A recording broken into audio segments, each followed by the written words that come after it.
سلطان محمود غزنوی نے اپنے غلام ایاز کو ایک انگوٹھی دی اور کہا کہ اس پر ایک ایسا جملہ لکھو کہ اگر میں خوشی میں دیکھوں تو غمگین ہو جاؤں اور اگر غم میں دیکھوں تو خوش ہو جاؤں۔ غلام ایاز نے لکھا کہ یہ وقت بھی گزر جائے گا، جو برا کہے چپ ہو جاؤ، جو ستائے صبر کرو، اللہ کی قسم ایسی طاقت بنو گے کہ پہاڑ بھی راستہ دیں گے۔ منافقت سے بہتر ہے کہ تم کافر مر جاؤ، کیونکہ جہنم میں کافر کا درجہ منافق سے بہتر ہے۔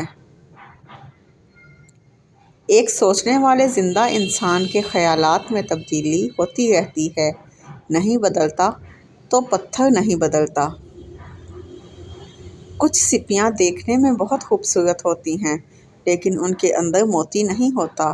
اسی طرح کچھ انسان بظاہر بہت خوبصورت ہوتے ہیں لیکن ان کے اندر خوبصورتی نہیں بلکہ منافقت ہوتی ہے۔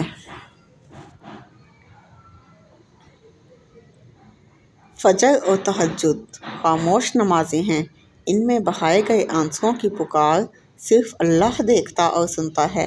تبھی تو ان میں مانگی گئی دعائیں اثر رکھتی ہیں، تبھی تو ان کو ادا کرنے کے بعد انسان کا دل سکون سے بھر جاتا ہے۔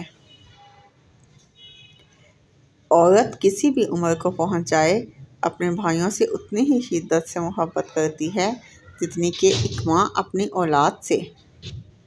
بے فکر ہو جاؤ، اللہ پاک مخلص دلوں کے ساتھ کبھی ناانصافی نہیں کرتے۔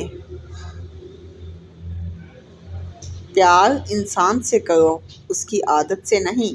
روٹھو اس کی باتوں سے، اس سے نہیں۔ بھولو اس کی غلطیاں مگر اس کو نہیں، کیونکہ رشتوں سے بڑھ کر کچھ بھی نہیں ہوتا۔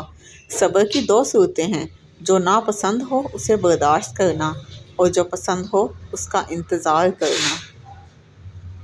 اگر تہجد میں سورہ یاسین پڑھ کر دعا مانگی جائے تو وہ دعا بھی انشاءاللہ قبول ہوگی، کیونکہ ایسے تین دل ملتے ہیں، رات کا دل، قرآن کا دل اور انسان کا دل، اور تین دلوں کا ملنا قبولیت کا سبب بنتا ہے۔